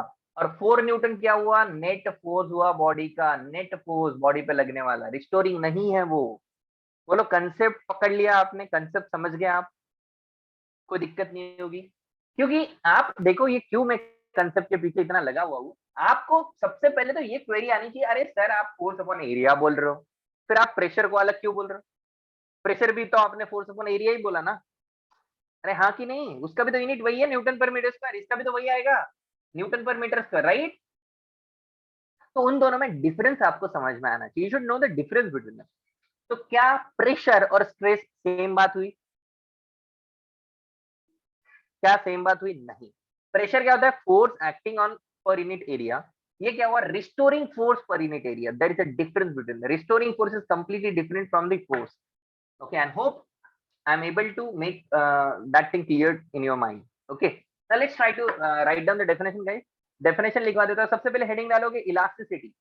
शुरू करो। डेफिनेशन इलास्टिसिटी लिखो। द प्रॉपर्टी, मैं कमेंट में भी लिखूंगा, तो please try to not comment. मैं कमेंट में लिखने की कोशिश कर रहा हूँ, तो आप लोग कमेंट ना करो please. The property of material body, किताबी डेफिनेशन एकदम, by virtue of which it regains its, the property of material body by virtue of which it regains, by virtue of which it regains original configuration when external forces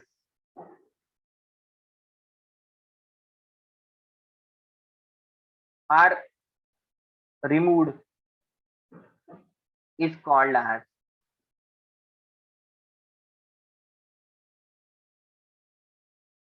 I am writing, guys, so just check my comment. Hope you got it. मिला क्या comment? नहीं मिला है तो बता देना।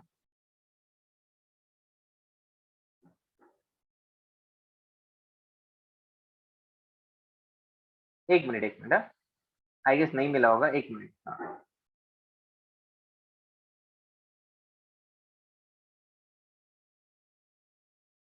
अरे यार इसको क्या हो जाता है? देखो आया क्या?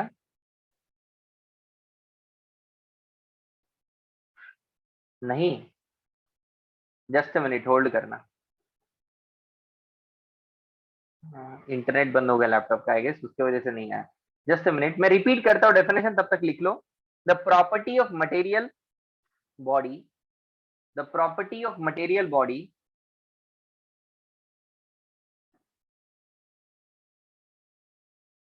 आया क्या? डेफिनेशन नहीं आया ना अभी तक? जस्ट मिनट,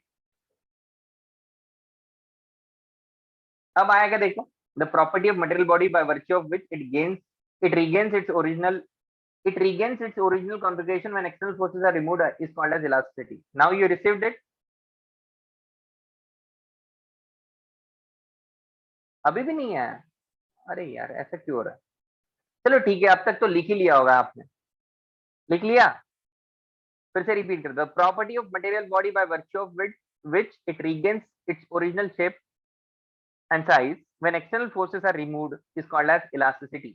अब लिखो उसमें, on basis of that bodies are classified as perfectly elastic, perfectly plastic, partially elastic.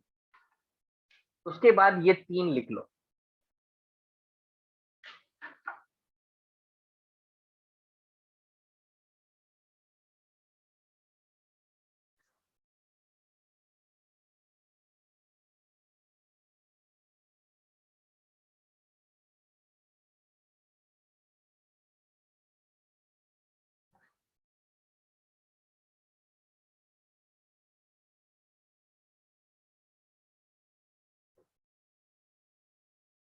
Original configuration, सी अभी भी कुछ लड़के जो बचे हुए हैं,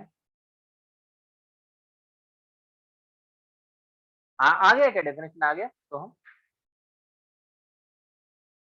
काफी लेट आया यार, कब का कर दिया था।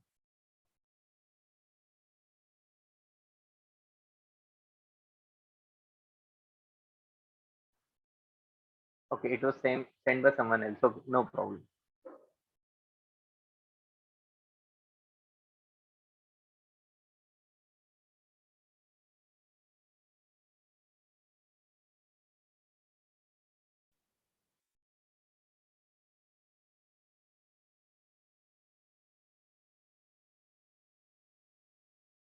चलो उसके बाद ये तीन लिखोगे।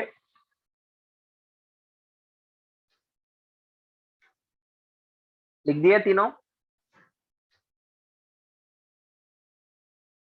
सबने लिख दिया? उसके बाद स्ट्रेस, हेडिंग डालोगे stress. Stress is defined as restoring force acting per unit area, लिखो। स्ट्रेस इज डिफाइंड एज, सब लोग लिखेंगे, stress is defined as restoring force acting per unit area, लिखो। Stress is defined as restoring force acting per unit area. Stress is defined as restoring force acting per unit area. लिख लेना, यहाँ पे stress नहीं है, यहाँ पे stress नहीं है, यहाँ पे स्ट्रेस है, यहाँ पे स्ट्रेस है। ओके, और ये डायग्राम भी बना लेना, यहाँ पे स्ट्रेस है, यहाँ पे स्ट्रेस है, यहाँ पे स्ट्रेस नहीं है। ये डायग्राम बना लो कुछ, ठीक है, ये वाली भी डायग्राम बना लो। डेफिनेशन लिख के फॉर्मूला लिखो, और फॉर्मूला लिख के डायग्राम बना, फिर आगे का क्या लिखना है बताता हूँ। Restoring force per unit area is defined as stress.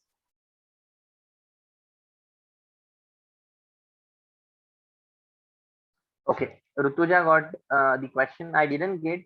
What is the source of energy or restoring force that body produces? It's a external force only. External के against body internal, उसका चेंज को oppose करने के लिए internal force है ना, वो internal energy वो बॉडी की, internal potential energy of the body. Yes, at equilibrium restoring force is equal to external force. Very good बेटा। सब लोग डायग्राम बनाएंगे, कहाँ स्ट्रेस है कहाँ स्ट्रेस नहीं है वो बनाएंगे, फॉर्मूला लिखेंगे, फिर अपन यूनिट लिखेंगे। यूनिट लिखना न्यूटन पर मीटर स्क्वायर और पास्कल दोनों चलेगा। यूनिट लिखना न्यूटन पर मीटर स्क्वायर और पास्कल। बोलो, यहां तक आ गए सब लोग?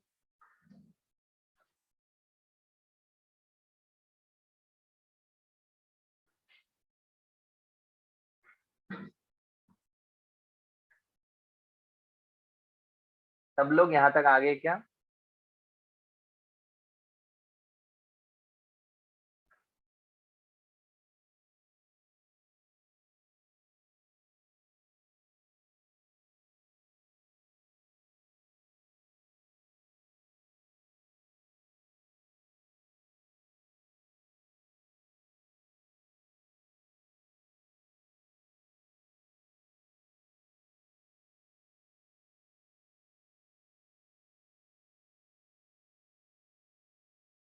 कोमल हो गया बेटा?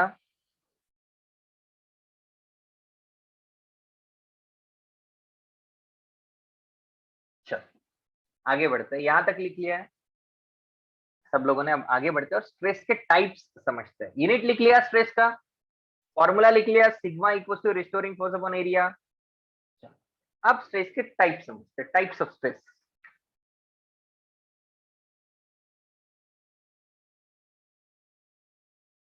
सबसे पहला टाइप होता है normal stress. What is the first type? It is normal stress. Normal stress is nothing but normal force per unit area. It is nothing but normal force per unit area. अब देखो normal force मतलब क्या है। Suppose ये body है, इस body को या तो तुम खींच रहे हो नॉर्मली, या तो फिर तुम इस बॉडी को पुश कर रहे हो इस तरीके से। तो ऐसे दो टाइप के नॉर्मल स्ट्रेसेस एग्जिस्ट करते हैं। जो पहला वाला है जिसमें आप खींचते हो बॉडी को, उसको कहा जाता है टेंसाइल स्ट्रेस। इसको क्या कहेंगे? Tensile stress. और इसको कहेंगे कॉम्प्रेसिव स्ट्रेस। Compressive, okay. जिसमें आप बॉडी को खींचोगे उसको कहेंगे टेंसाइल स्ट्रेस, जिसमें आप बॉडी को कॉम्प्रेस करोगे उसको कहोगे कॉम्प्रेसिव स्ट्रेस। ओके, समझ में आया सबको? इनफैक्ट इसका और एक नाम है लॉन्गिट्यूडिनल स्ट्रेस। लॉन्गिट्यूडिनल क्यों? Because it is perpendicular to the, ये जो एरिया है क्रॉस सेक्शन एरिया, इसके परपेंडिकुलर आपका फोर्स लग रहा है, और उसकी वजह से इसको कैसा स्ट्रेस कहा जाता है? लॉन्गिट्यूडिनल स्ट्रेस कहा जाता है। अगर आप खींचोगे तो टेंसाइल, अगर आप कंप्रेस करोगे तो कंप्रेसिव स्ट्रेस। फॉर्मूला सेम है। टेंसाइल स्ट्रेस का फॉर्मूला क्या होगा? Force upon area of cross section, this area of cross section A. और यहाँ पे भी फॉर्मूला सेम होगा। फॉर्मूला क्या होगा? Compressive stress is also equal to F upon A. बोलो समझ में आई बात? इसका भी यूनिट वही है, सब चीजें वही है, बस इसमें क्या होगा? लेंथ इंक्रीज हो जाएगी बॉडी की, और इसमें क्या हो जाएगा? लेंथ ऑफ द बॉडी क्या हो जाएगी? डिक्रीज हो जाएगी। बोलो समझ में आया सबको? छापो नॉर्मल स्ट्रेस।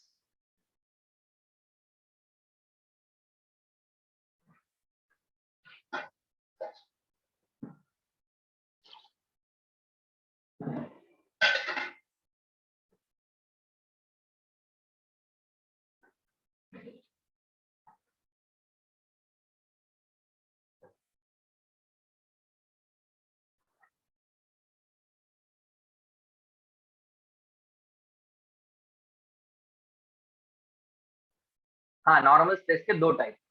यस गाइस, एफएन क्या है? नॉर्मल फोर्स, नॉर्मल लगने वाले फोर्स को एफएन कहा गया।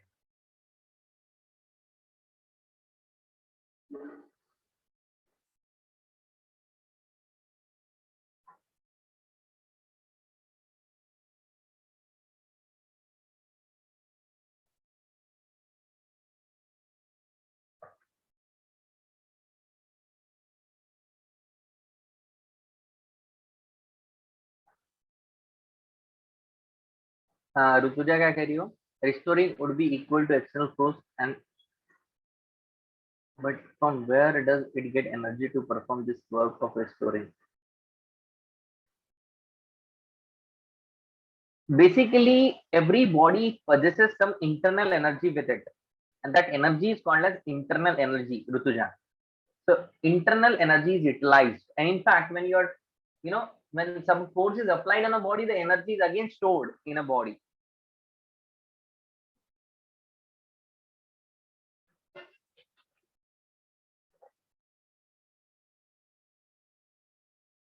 You can also call it as elastic potential energy.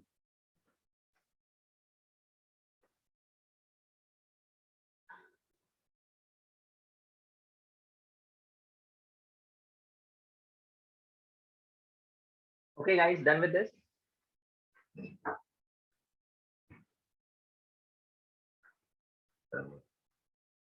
चलो आगे बढ़ते हैं।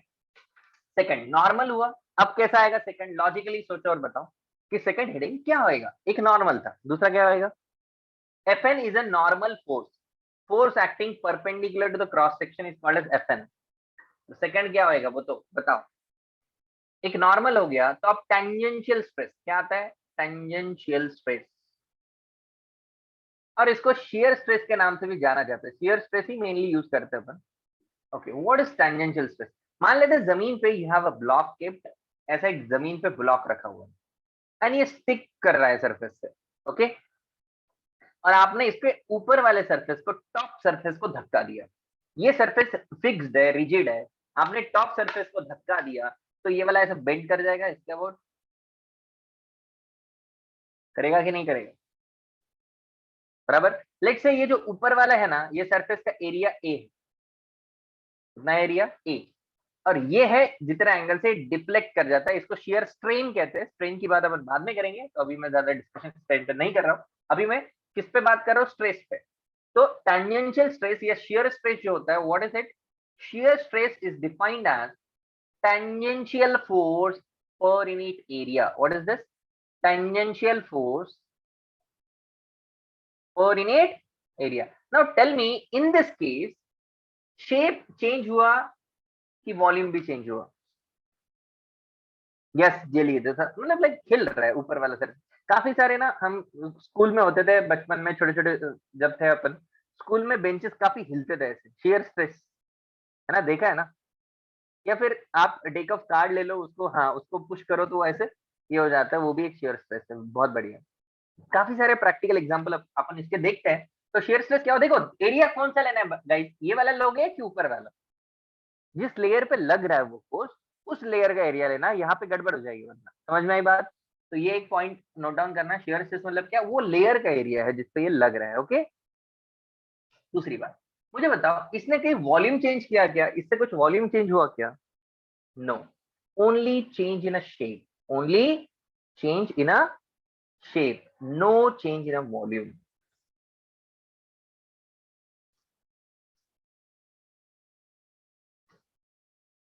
Like, note it down. This is the tangential stress.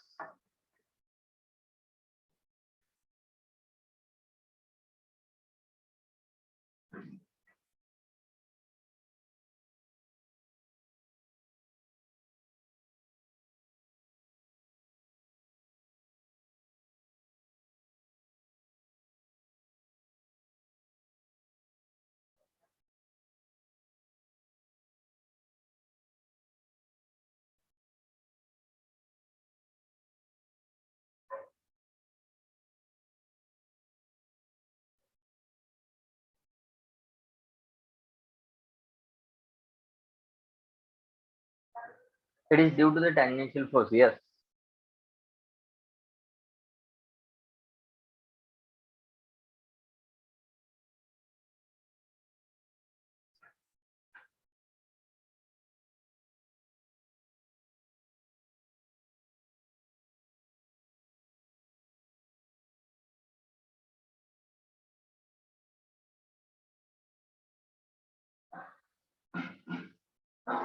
Done guys?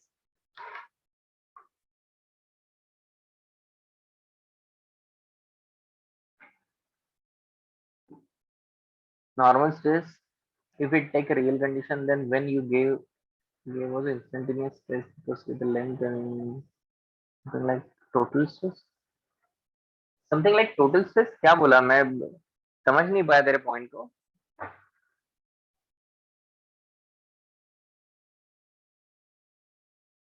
Because the length area should change. हाँ एरिया चेंज होगा, बराबर है बात, पर ज्यादा चेंज नहीं होता है. यश, ज्यादा चेंज नहीं होता एरिया. ठीक है,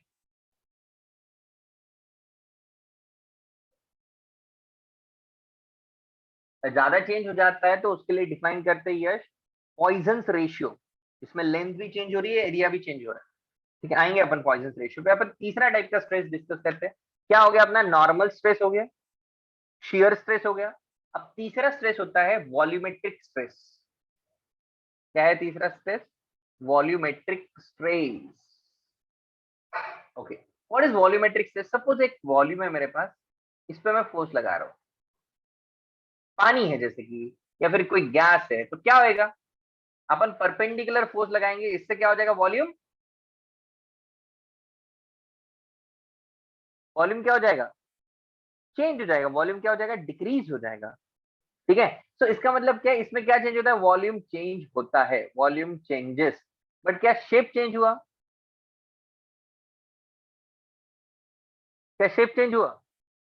शेप में कोई चेंज है? No, no shape change, no shape change. Okay, तो वॉल्यूम स्ट्रेस होता है, वॉल्यूम स्ट्रेस को डिफाइन किया जाता है force upon area. Simple formula, जो फोर्स लग रहा है आपका, force normal to the surface, normal to surface upon area. जो परपेंडिकुलर फोर्स लग रहा है उसको एरिया से डिवाइड करो. Simply force upon area. Formula क्या है इसका? Simple formula, force upon area. Is that clear? Mainly ये किसके लिए डिफाइन करेंगे? लिक्विड्स एंड गैसेस के लिए. किसके लिए? लिक्विड्स एंड गैसेस के लिए. Okay, mainly it is defined for liquids and gases. Is that clear?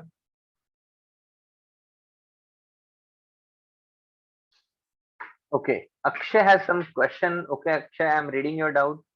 Previously, as we saw in velocity profile, can we say that the middle particles are under the shear stress at an instant? Middle particles at a shear stress. Point को नहीं समझ पाया मैं तेरे.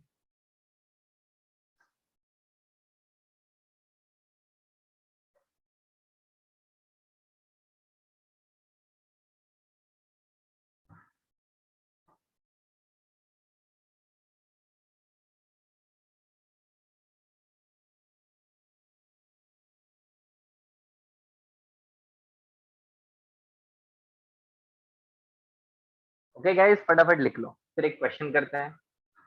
Question दे देता हूँ. Suppose आपके पास एक बॉडी है. सबको तीनों स्ट्रेस समझ में? कुछ नहीं, अल्टीमेटली एक ही फॉर्मूला यूज करते हैं तीनों में. एक बॉडी है, लेट्स से. इस बॉडी पे इधर से आप एफ लगा रहे हो, इधर से फोर्स आप एफ लगा रहे हो. ओके, दोनों तरफ से आपने क्या किया? बॉडी पे एफ फोर्स लगाया. ठीक है ना? मान लेते हैं ये जो एरिया ऑफ क्रॉस सेक्शन है, इसका वैल्यू आपको ए दे दिया गया है, और रैंडमली उसने बोला कि एक random area of cross section है ऐसा. इसको कट कर सकते हैं ना ऐसा? ये random area of cross section है. उसने क्वेश्चन में बोला कि ये जो एरिया ऑफ क्रॉस सेक्शन है, इसको अगर परपेंडिकुलर बनाए तो परपेंडिकुलर का एंगल थीटा होता है हॉरिजॉन्टल के साथ. तो बोला कि टेंसाइल स्ट्रेस क्या लगा इस प्लेन पे. क्वेश्चन है कि टेंसाइल स्ट्रेस कितना है, पहला पार्ट. और सेकंड पार्ट इसका है शेयरिंग स्ट्रेस कितना है.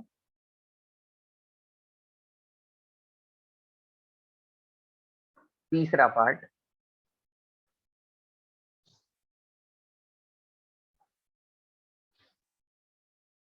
For what value of theta shear stress is maximum.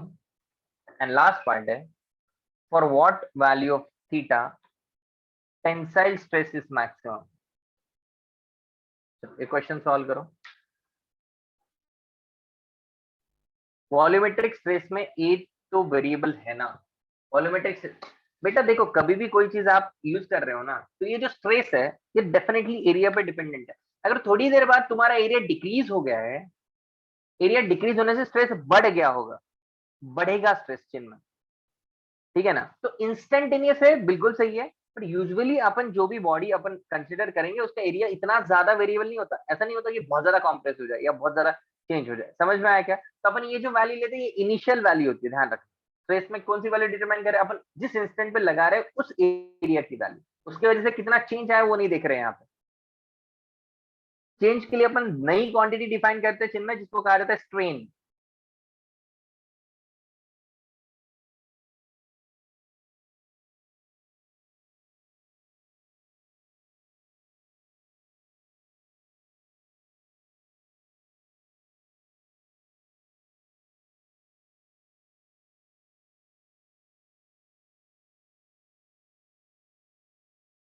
चलो गाइस क्वेश्चन सॉल्व करो।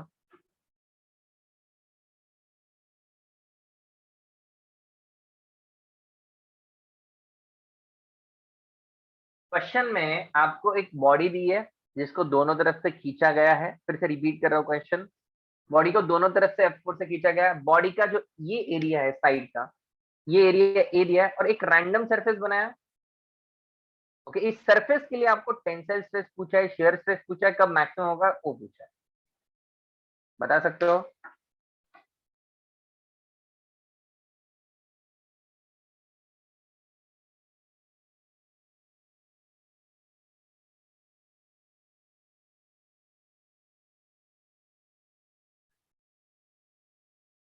चलो फटाफट बताओ।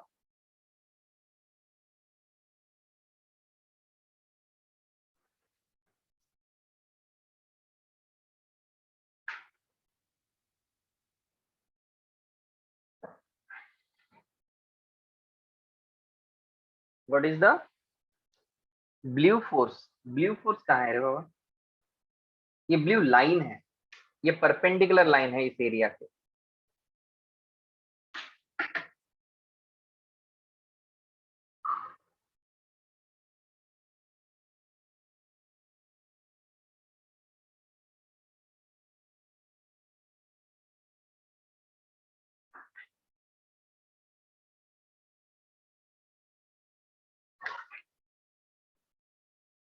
Okay guys, can we discuss the question?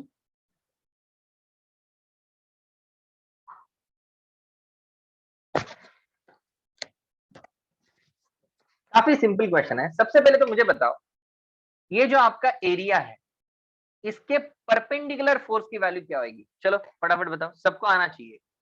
इस एरिया के परपेंडिकुलर फोर्स की वैल्यू क्या है? Come on tell me. F का कॉस थीटा, बहुत बढ़िया। और इसके पैरेलल वैल्यू कितनी है? एफ का साइन थीटा। तो बताओ ये कौन सा हुआ? F normal. ये कौन सा हुआ? F tangential. ठीक है, अब एरिया की वैल्यू देखते हैं। देखो आपको ये वाला जो एंगल है ये थीटा दिया हुआ है, और आपका ये वाला जो एरिया है ऐसा, इस एरिया का वैल्यू क्या है? ए है। तो ये थीटा एंगल होगा। तो बताओ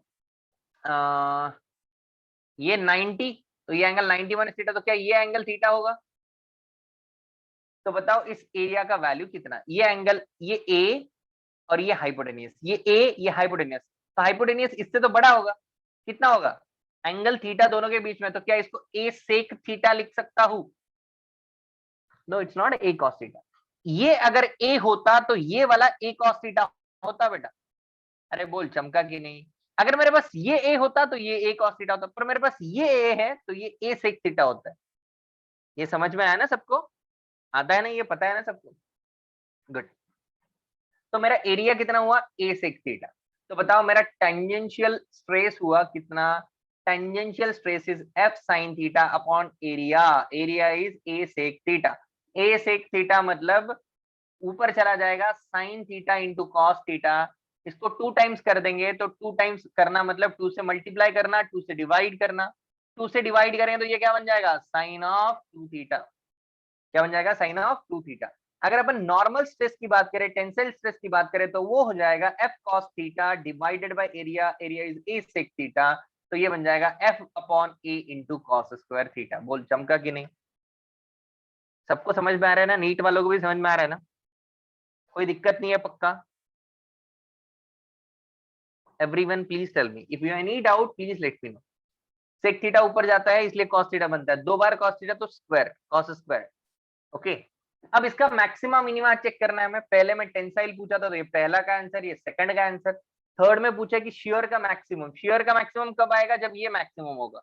ये मैक्सिमम होगा तो 2 थीटा 90 होना चाहिए, तो थीटा कितना होना चाहिए? 45 डिग्री। बोलो चमका कि नहीं?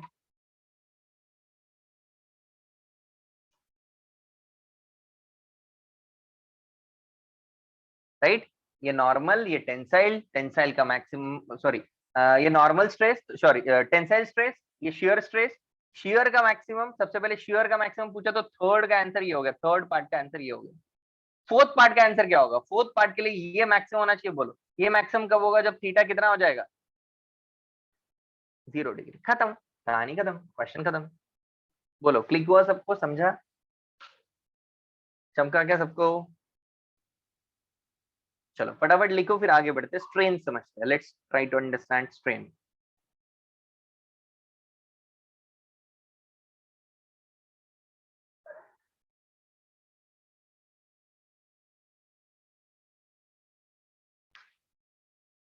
how you how tensile is which component of the? बेटा टेंसाइल मतलब क्या है? टेंसाइल मतलब परपेंडिकुलर कंपोनेंट, परपेंडिकुलर कंपोनेंट मतलब नॉर्मल कंपोनेंट। ओके, शियर मतलब tangential component. Is that clear Jayan? Shear is a tangential component, tensile is a normal component. Definition में बताया था ना अपन ने। बोलो समझा बेटा? आगे बढ़ू? Can we talk about strain now? सबने लिख लिया है क्या? राइटिंग ओके, जल्दी लिखो। जिन्होंने लिख लिया वो हेडिंग डालेंगे स्ट्रेन।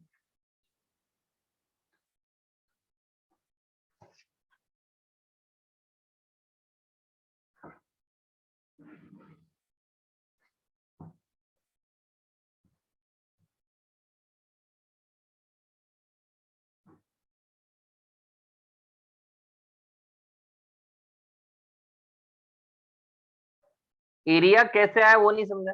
अरे साहिल, ये वाला एरिया ए है, ये एंगल थीटा है, तो ये वाला ए सेक थीटा हो गया। ट्रिग्नोमेट्री लगानी पड़ी बेटा।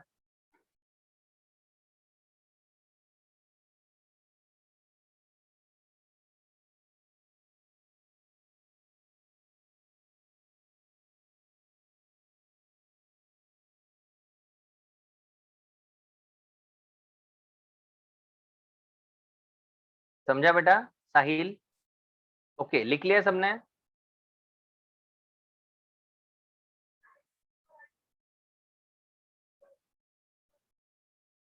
चलो आगे बढ़ते हैं।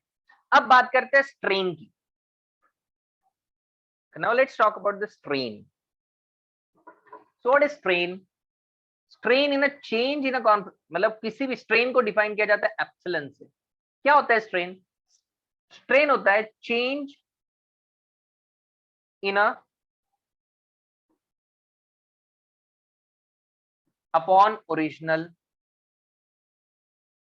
मतलब किसी भी वैल्यू में कितना चेंज हो, कोई भी वैल्यू, उसमें कितना चेंज हुआ और उसका ओरिजिनल वैल्यू क्या था। Change in dimension upon original dimension, ये भी लिख सकते हो।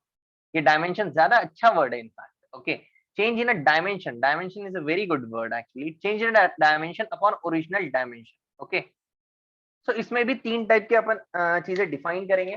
सबसे पहला होगा, कौन सा स्ट्रेन होगा? बोलो सबसे पहला, बोलो टेल मी। Longitudinal strain. इसमें क्या चेंज होता है लॉन्गिट्यूडिनल में? What is changing here? Length is changing. तो इसमें मान लेते हैं कि एफ फोर्स लगाया, स्टार्टिंग में आपका लेंथ एल था, लेकिन खींचने की वजह से आपका length L plus delta L हो गया, थोड़ा डेल्टा एल से चेंज हो गया। ओके, या फिर ऐसा बोल सकते हो स्टार्टिंग का लेंथ L1 था, फाइनल लेंथ L2 था, चेंज हुआ डेल्टा एल से, आपका स्ट्रेन हुआ change in a length upon original length. तो ये जो क्वांटिटी आने वाली है ये यूनिटलेस क्वांटिटी है, ध्यान रखना, it is unitless quantity, dimensionless quantity, dimensionless quantity है। ठीक है, इसका कोई डायमेंशन नहीं है। तो ये आपका पहला स्ट्रेन हुआ जो कि लॉन्गिट्यूडिनल स्ट्रेन है। लॉन्गिट्यूडिनल स्ट्रेन मतलब change in length upon original value of length. Is that clear? सबको समझ में आया? सेकंड बताओ, सेकंड क्या आएगा? Shear strain. अरे याद है कि नहीं? शेयर स्ट्रेन में लेकिन ध्यान रखना, शेयर स्ट्रेन में अपन एंगल मेजर करते हैं। क्यों? बिकॉज ये था आपका पहला डायग्राम, ओके। ये थोड़ा सा यहां से बेंट हो गया,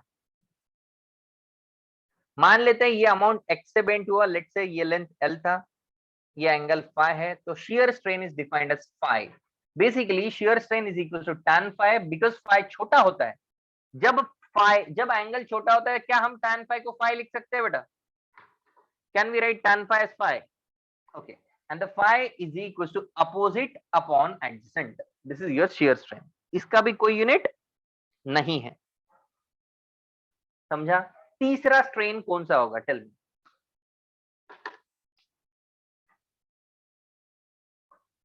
तीसरा स्ट्रेन रेडियल ना ना, तीसरा स्ट्रेस का भाई वॉल्यूमेट्रिक स्ट्रेस था, तो वॉल्यूमेट्रिक स्ट्रेस का भाई क्या होगा? Volumetric strain. तो वॉल्यूमेट्रिक स्ट्रेन में क्या होगा? कोई भी एक बॉडी है, आप उसको कंप्रेस कर रहे हो, तो उसका वॉल्यूम चेंज हो रहा है। तो volumetric strain is defined as epsilon V which is equal to change in a volume upon original volume. बोलो चमका क्या? Change in a volume upon original volume.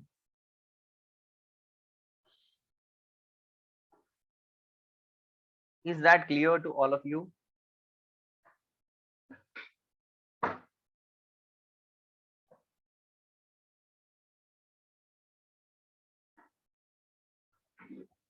फटाफट लिख लो।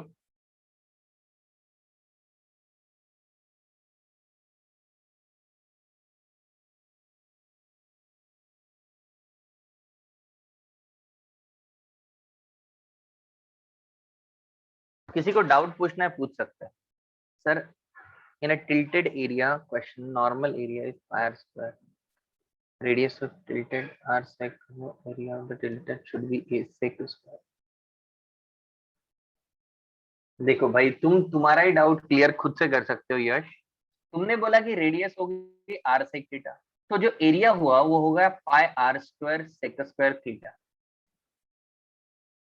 ऐसा बोल रहे हो तुम, राइट? ओके, मुझे एक बात बताओ। सबसे पहले तो ये बताओ मुझे कि रेडियस आर सेक थीटा हो गई क्या? सोच के बताओ, क्या रेडियस आर सेक थीटा हो गई?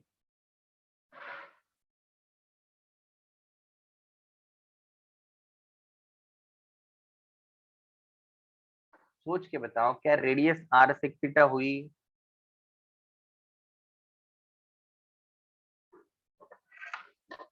ये मिटा देता हूं, नहीं तो बाकी बच्चे कंफ्यूज हो जाएंगे। सोचो और बताओ, क्या रेडियस आर सेक थीटा? देखो, रेडियस की क्वांटिटी जो है, मतलब लाइक ये ऐसा एरिया था, ये डायमीटर थी, राइट? अब ये ऐसी है टोटल लेंथ, ठीक है। अब इसकी रेडियस ये है, इसकी रेडियस ये थी, ये एंगल थीटा है।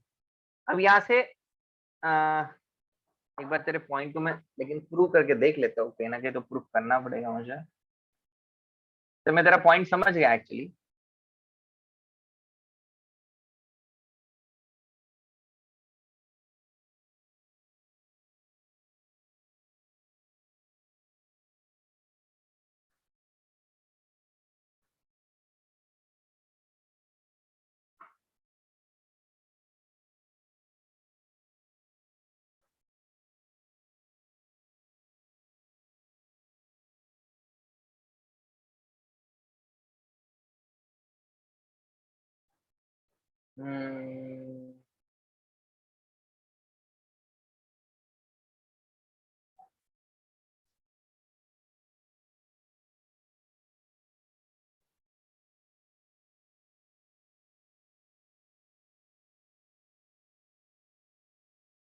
बेटा, रेडियस आर सेक थीटा नहीं होगी, ठीक है ना?